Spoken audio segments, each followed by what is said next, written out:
Саламатсыздар, урматтуу мекендештер, урматтуу жердештер.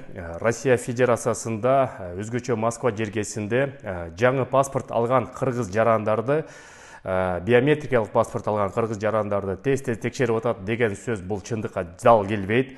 Bunun себеби болсо, көп мекендештер Кыргызстандан Россия Федерациясына учуп келатканда аэропорттон чегара кызматкерлерди ошо биометрикалык паспорт алган мекендештерди узагыраак текшерип атат. Анын себеби болсо, тилекке каршы көп мекендештер Россия жергесинде иштеп жүргөндө эки жана андан ашык мыйзам, административдүү мыйзам бузуу болуп, ошонун кесепетинен кирүүгө чектөө коюлуп калган. Ал жарандарга жалпак сөз менен айтканда кара тизмеге кирип калган.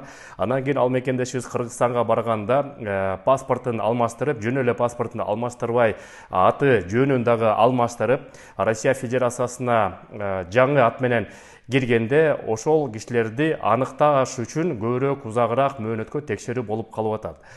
Бул жерден учурдан пайдаланып айта кетчү нерсе, паспорт алмаштырып атканда ЦОН деп коет, Центр обслуживания населения. Ошол жерден ар бир адамга ИНН ыйгарылат.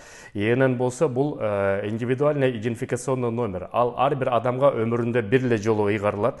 Ошонун негизинде паспорт аты жөнүндө 1000 алмаштырса дагы ошо ИНН аркылуу Россия Федерациясынын чегарачылары ал кишини кара тизмеде экенин тез эле аныктап коет. Ошон үчүн ошону да эске алыңыздар мекендештер.